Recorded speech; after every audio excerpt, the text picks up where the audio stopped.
नमस्कार, मेरा नाम है राजेंद्र सिंह ठाकुर। दिन है मंगलवार, तारीख है 29 जुलाई और आप सुन रहे हैं रेडियो भारती। सबसे पहले हेडलाइंस। प्रधानमंत्री मोदी ने ऑपरेशन सिंदूर पर विदेश मंत्री और रक्षा मंत्री के भाषणों की सराहना की। राष्ट्रीय शिक्षा नीति 2020 के 5 वर्ष पूरे।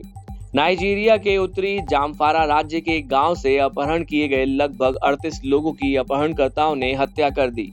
भारत ब्रिटेन व्यापक आर्थिक और व्यापार समझौते के माध्यम से उत्पन्न होने वाले अवसरों पर चर्चा के लिए बैठक।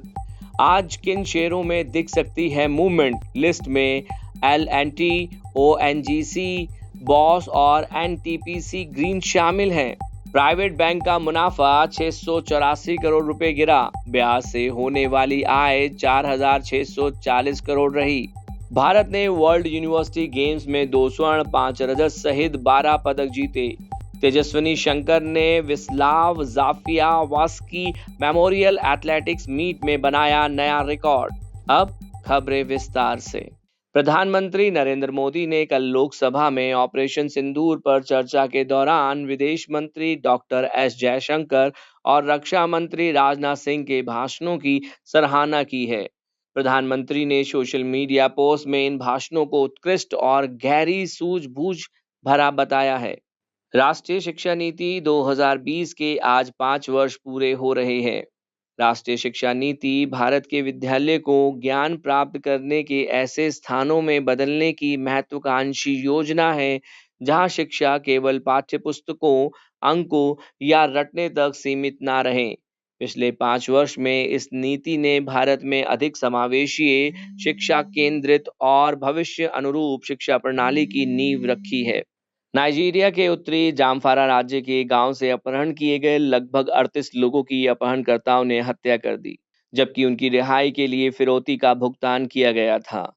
स्थानीय सरकार के अध्यक्ष मन्नीर हैदर कौर ने बताया कि मारे गए अधिकांश लोग युवा थे। मार्च में कौरन नामदा क्षेत्र के एक गांव से 56 लोगों का अपहरण किया गया था। बंदूकधारियों ने प्रत्येक बंधक के लिए 10 लाख नायरा की फिरौती की मांग की थी। वाणिज्य मंत्रालय ने आज नई दिल्ली में वस्त्र, चमड़ा और फुटवियर क्षेत्र के हितधारकों के साथ भारत ब्रिटेन व्यापक आर्थिक और व्यापार समझौते के माध्यम से उत्पन्न होने वाले अवसरों पर चर्चा के लिए बैठक की। वाणिज्य और उद्योग मंत्री पीयूष गोयल ने बैठक को संबोधित करते हुए कहा कि यह समझौता भारत के वस्त्र, चमड़ा और फुटवियर उद्योगों के लिए परिवर्तनकारी अवसर है। उन्होंने कहा कि यह ऐतिहासिक समझौता इन क्षेत्रों के लिए नए अवसर प्रदान करता है।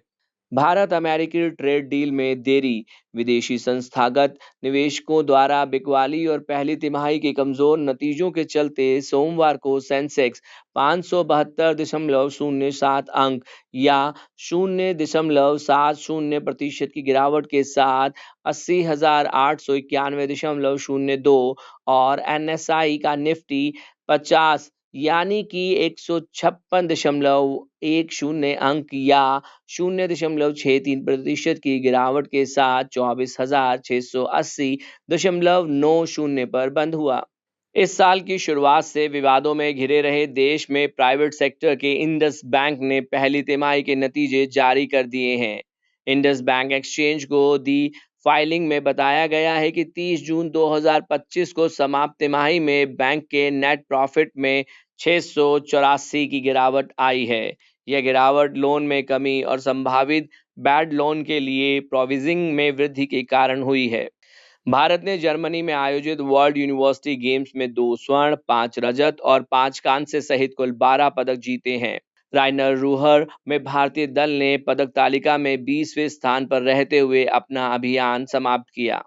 तेजस्विनी शंकर ने कल पोलैंड में विस्लाव जाफिएवास्की मेमोरियल एथलेटिक्स मीट में दूसरी बार नया राष्ट्रीय डिकैथलॉन रिकॉर्ड बनाया है।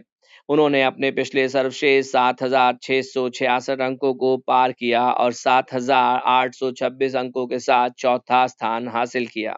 अब हम लेते हैं आपसे विदा, इस वादे के साथ कि आप बने रहेंगे रेडियो भारती के साथ। धन्यवाद।